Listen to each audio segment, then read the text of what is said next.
यह कहानी मैंने अपने गांव के ही एक बुजुर्ग जो कोलकाता में काम करते थे उनसे सुनी थी। एक बार की बात है कि कुछ अंग्रेज शिकारी भारत के किसी जंगल में शिकार पे गए। उस जंगल के बाहर एक डाक बंगला था, पर उसमें पहले से ही कोई बड़ा अंग्रेज अधिकारी ठहरा हुआ था। अपितु इन अंग्रेज अधिकारियों को जंगल के बीच बने एक पुराने डाक बंगले में रुकना पड़ा। इस डाक बंगले का रखवाला अपने परिवार के साथ रहता था और डाक बंगले में रुकने वाले लोगों की सेवा करता था।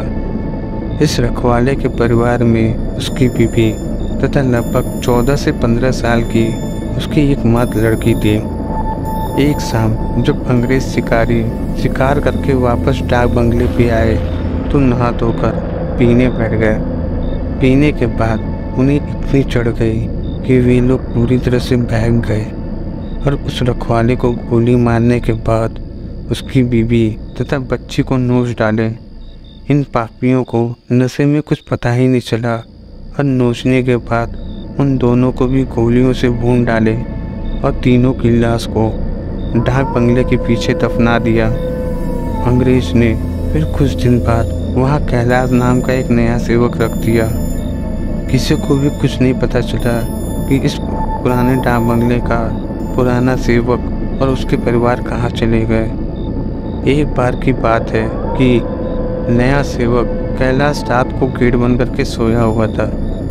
तभी अचानक उसकी नींद खुली क्योंकि उसे लगा कि कोई दरवाजे पर रो रहा है। उसने एक हाथ में लाठी उठाया और दूसरे में चिराग और दरवाजे पे आकर हाँक लगाई। कौन है? इतनी रात के कौन दरवाजे पर रो रहा है? उसने देखा कि किशोरी दरवाजे पर बैठी सो रही थी। कैलाश उस किशोरी के पास गया, उसके सिर पर हाथ रखते हुए कहा, बेटी रो मत, अंदर चलो। फिर उस किशोरी के अंदर आने पर कैलाश ने उसे पीने के लिए पानी आगे बढ़ाते हुए पूछा कि बेटी तुम कौन हो और इतनी रात को अकेले इस जंगल में क्यों भटक रही हो? कैलाश की इतनी बातें सुनते ही किशोरी और तेज पड़ी। कुछ समय तक तेज रोने के बाद वो थोड़ा शांत हुई। वो कैलाश को बताई कि वह इस डाक बंगले के पहले सेवक की पुत्री है। फिर उसने यह भी बताया कैसे 4 से 5 अंग्रेज शिकारियों ने उनके पिता को मार डाला और उसके बाद उसकी तथा उसके माँ की आबरू को नोच डाला। फिर कैसे उसकी माँ तथा उसको भी गोलियों से भूनने के बाद डाक बंगले के पीछे दफना दिया। उस किशोरी की इतनी बात सुनते ही कैलाश पूरी तरह सहम और निडरता दिखाते हुए पूछा कि ऐसा कैसे हो सकता है? अगर तुम मर गई है तो मेरे सामने कैसे बैठी है? कैलाश की यह बातें सुनते ही वो लड़की अचानक गायब हो गई और कैलाश कुछ समझ पाए इससे पहले ही वो उसे कमरे में दीवार पर उल्टी लटकती नजर आई। कैलाश यह नज़ारा देख पूरी तरह सहम गया। फिर अचानक वो लड़की आकर कैलाश के सामने बैठती हुई बोली कि काका आप डरिए मत, मैं आपको कुछ भी नहीं करूँगी। धीरे धीरे कैलाश का डर जाता रहा और उसने अपने मस्तक पे आए पसीने की बूंद को गमछे से पोंछ लिया। फिर उसी रात को उस लड़की ने वह जगह दिखाई जहाँ उन तीनों को दफनाया गया था। कैलाश ने कुदाल से खोदकर उन तीनों के अस्थियों को निकाला। फिर कैलाश ने उन किशोरी से वादा किया कि वह उस अंग्रेज शिकारियों के खिलाफ कोर्ट जाएगा और किशोरी को इंसाफ दिलवाकर रहेगा। कैलाश की बातें सुनकर वह किशोरी रोते हुए बोली कि काका आप कुछ मत करना, बदला तो मैं ही लूँगी, बस आप थोड़ी सी मदद कर देना। फिर क्या, उस किशोरी की बताए अनुसार कैलाश ने बीमारी का बहाना बनाकर उस डाक बंगले की नौकरी छोड़ दी तथा उस किशोरी को किए वादे के अनुसार उस किशोरी के माता पिता की अस्थियों को जला दिया तथा उन दोनों के नाम पर पूजा पाठ भी करवाया। उन दोनों की मुक्ति हो गई, पर लड़की के कहे अनुसार कैलाश ने न लड़की के अस्थियों को जलाया और न ही उसके क्रियाक्रम के लिए कोई अनुष्ठान पूजा पाठ ही किए, क्योंकि किशोरी ने कहा था कि अगर उसके लिए कोई पूजा पाठ हो गई तो वो इस बुतही योनि से मुक्त हो जाएगी और फिर उन दरिंदों से बदला नहीं ले पाएगी। समय बीतता गया। अब उस टाप बंगले में कोई नया सेवक आने को तैयार नहीं होता, क्योंकि कैलाश वहीं आसपास मंडराता रहता और नए आने वाले सेवक को भूत ही कहानी सुनाकर भगा देता। कभी कभी वह किशोरी अपने बुतही कारनामे से आने वाले नए सेवक को नौतो प्यारा कर देती, पर उस बंगले पर शिकारियों का आना कम नहीं हुआ। वे आते और खुद ही अपनी व्यवस्था करते, पर अब जो आता वो वापस नहीं जाता, क्योंकि उस डाक बंगले में ठहरने वाले हर अंग्रेज शिकारी उस लड़की का शिकार हो जाते। कभी कभी तो ऐसा होता कि वो लड़की किसी अंग्रेज शिकारी को अपने लटके झटकों में फंसाकर उस डाक बंगले में लाती और रात को अपने असली रूप में आ जाती और डराकर उस अंग्रेज को मार डालती और उसका खून पी जाती। यह क्रम चलता रहा और उस डाक बंगले में मरने वाले अंग्रेज शिकारी का मौत रहस्य बनती रही। अंग्रेज अधिकारियों के लाख कोशिशों के बावजूद न हत्यारा पकड़ में आता और न ही मरने वाले अंग्रेज अधिकारियों की मौत का कहाँ पता चलता। धीरे धीरे यह खबर आसपास के क्षेत्र में अंग्रेज अधिकारियों आदि में फैल गई कि पुराने डाक बंगले में ठहरने वाले हर शिकारी की रात को होती तो है, पर वह दूसरा सूरज नहीं देख पाता। 2 दिन और वर्ष बीते और वह डाक बंगला खंडहर हो गया, क्योंकि अब किसी की हिम्मत नहीं थी कि वहाँ ठहरे। आखिर किसको अपनी जान की परवाह नहीं होती। पर वह भूतनी जो अब युवा बन चुकी थी उसी डाक बंगले में रहकर अपने हत्यारों का इंतजार करती। दिन में उधर से आने जाने वाले लोगों को उसका एहसास होता, क्योंकि वो बराबर रोती रहती पर किसी को दिखाई नहीं देते। एक बार की बात है कि वह भूतनी उस जंगल में रह रहे एक युवा भूत तथा युवा भूतनी के संपर्क में आई। ये दोनों आदिवासी थे और जंगल में लकड़ी काटते समय किसी अंग्रेज शिकारी का शिकार बन गए थे। युवा भूतनी उन दोनों को लेकर शहर की ओर निकल गई। युवा भूतनी उन दोनों भूत भूतनी के साथ रहकर शहर में घूम घूम कर अपने हत्यारों की तलाश करती रही।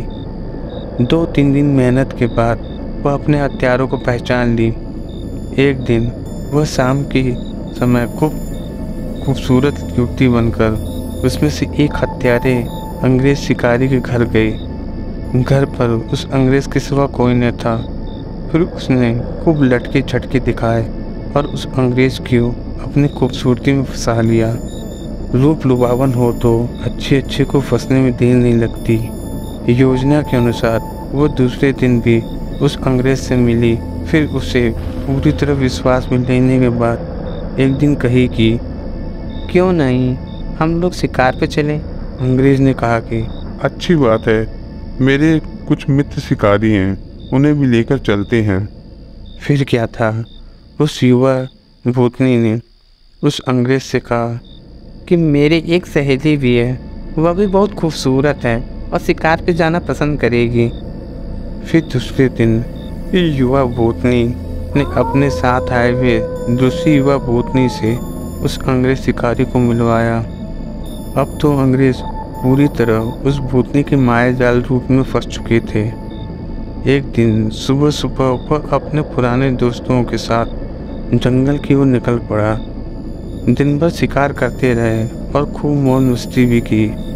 शाम होने को आई तो अंग्रेज शिकारी ने कहा कि अब सूरज ढलने लगी है, क्यों ना हम लोग वापस शहर की ओर लौट चलें। अंग्रेज की बात सुनकर उस युवा भूतनी ने कहा कि ना, आज रात हम लोग यहीं ठहरेंगे और जंगल का आनंद उठाएंगे। पर अंग्रेज शिकारी ने कहा कि हमने पहले से डाक बंगला तो बुक नहीं किया है, ठहरेंगे कहाँ? फिर क्या था, वह युवा भूतनी मुस्कुराई और बोली, इस जंगल में दूसरी ओर मेरे मित्र का एक आदिवासी कुटिया है। हम रात वहीं बिताएंगे और खूब मौज मस्ती करेंगे। वो अब हुआ यूं कि युवा भूतनी की योजना के अनुसार देखते ही देखते उसके मित्र युवा भूत ने एक मड़ई तैयार कर ली थी। उसमें ऐशो आराम की सारी चीज़ें भी लगी थी। उन दोनों युवा भूतनी के साथ ये अंग्रेज उस मड़ई में पहुँचे।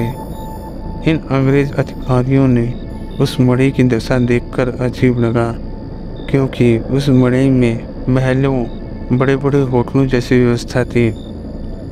रात को पार्टी शुरू हुई तथा साथ ही साथ अंग्रेज अधिकारियों की सिट्टी पिट्टी कम होनी ही, क्योंकि पहले तो उन दो युवा भूतनी ने, जो देखने में एक खूबसूरत सी लग रही थी, अचानक बहुत ही डरावनी रूप ले ली। ऐसा रूप जिसे देखते ही चच्चों के पैंट गीली हो जाए। फिर क्या था, उन भूतनियों ने गिलास में खून भरकर लाया और उन अंग्रेज को पिलाना शुरू कर दिया। किसी अंग्रेज की हिम्मत न थी कि वह उन्हें मना कर दे, क्योंकि सबके सब पूरी तरह से डरे हुए थे और कांप रहे थे। अचानक आदिवासी युवक भी विकराल रूप में आ गया और अचानक उछलकर एक मोटी सी पेड़ की शाखा पे बैठ गया और इतना जोर से खींचा कि चर की आवाज़ के साथ वह मोटी शाखा टूट गई। उसने बाद वह विकराल भूत उन अंग्रेज अधिकारियों को पकड़कर पैर के नीचे दबाकर देखते ही देखते चीर दिया और उसके खून को पीने लगा। उसका खून पीता देख के भूतनियों ने भी लंबी लंबी विकराल जीभ निकालते हुए खून पीने में उसका साथ देने लगी तथा साथ ही अपने बड़े बड़े नाखून से उसके शरीर जगह जगह से छीनने लगी। इस युवा भूतनी ने तो भयानक आवाज़ निकालते हुए दौड़कर एक दूसरे अंग्रेज शिकारी के पास पहुंची और उसकी आंखों में अपने विकराल भयावह भाले जैसे नखों को डालकर उनकी आंखों को निकालकर खा गई। इसके बाद उन तीनों भूतनी एक एक करके सभी अंग्रेज शिकारियों को मार डाला। दूसरे दिन उन अंग्रेजों की खोज में आए अंग्रेज अधिकारियों को उनकी ऐसी लाशें मिली जो देखने में ही भयावह लग रही थी। उनको ऐसा नोचा गया था कि लग रहा था कि यह किसी मनुष्य या जानवर का काम नहीं हो सकता। कैलाश को तो सब कुछ पता ही था, पर वो किसी को कुछ नहीं बताया। फिर एक दिन समय निकालकर गोपनीय रूप से कैलाश ने उस युवा भूतनी की कंकाल को जला दिया और उसकी मुक्ति के लिए पूजा पाठ करवा दिए। यह एक काल्पनिक कहानी है, पर हकीकत में भी हो सकती है। उन लोगों के लिए जो अपने शक्ति संबंधों का नाजायज फायदा उठाते हुए गलत कार्य को अंजाम देते हैं और उनके लगता है कि कोई भी उनका बाल भी बांका नहीं कर सकता। हमेशा वैसे ही कार्य करें जैसे आप दूसरों को अपने या अपनों के प्रति चाहते हैं। तो दोस्तों, आपको यह कहानी कैसी लगी? अगर अच्छी लगी हो तो कृपया मेरे इस वीडियो को लाइक कर दें और अगर चैनल पर नए हो तो चैनल को सब्सक्राइब कर दें। धन्यवाद।